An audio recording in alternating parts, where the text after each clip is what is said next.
Payment सामान fund एक sir Ranchi इसका ऑफिस है।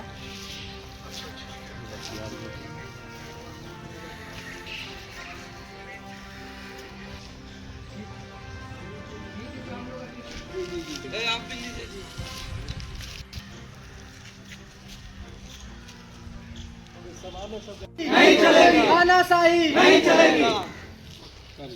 एम्बुलेंस जो आप लोग बंद किए हुए, क्या कारण वजह से बंद किए हुए? देखिए, हम लोग का जो मेन उद्देश्य है सही से पेमेंट नहीं देना, हम लोग के ऊपर शोषण करना। अभी तक हमारा कोई प्रूफ नहीं है कि हम कंपनी में काम करते हैं। ये कंपनी का 6 महीना आयु हो गया, नहीं तो अभी हमारा ऑफर लेटर मिला, नहीं तो मेरा आई कार्ड मिला, और पेमेंट भी सही ढंग से नहीं मिल रहा है। और हम लोग के ऊपर बहुत ज़्यादा शोषण किया जाता है। जो भी कंपनी आता है हम लोग का शोषण करता है। 2 महीना 6 महीना का सैलरी लेकर के भाग जाता है। और अभी तक ये 6-7 महीना हो गया, किसी का पेमेंट अच्छा से नहीं दिया है।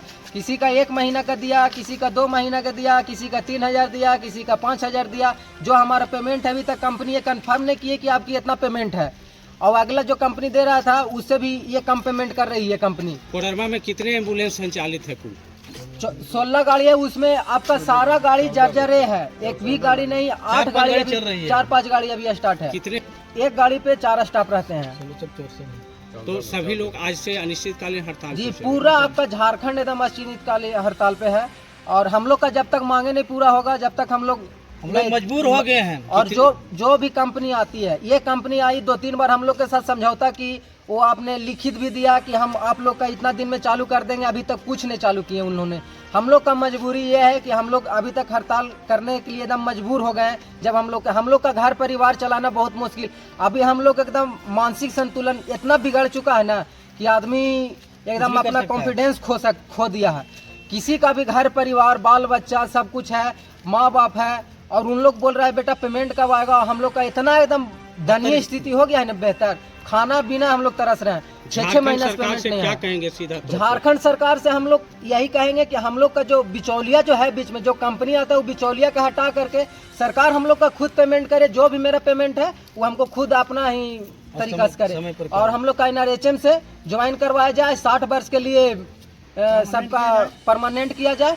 और जो मेरा PFSI से जो वंचित है वो हमारा दिया जाए। और मेरा दुर्घटना बीमा ये सब कुछ नहीं है। हम लोग डेली ये रात बिरात इमरजेंसी जितना भी हम लोग करते हैं उसका कोई नहीं। जितना भी टायर है दयनीय स्थिति है, एक भी गाड़ी चलने लायक नहीं है। जो भी पेशेंट बैठता है हम लोग का उल्टा सुनाया जाता है कि आपका पंखा नहीं चल रहा है, टायर कमजोर है। एक बार में 2-2 टायर उड़ जाता है। टायर का एकदम दयनीय स्थिति है। गाड़ी का ओवर हीटिंग। कौन सी मुख्य रूप से मांगे शामिल है?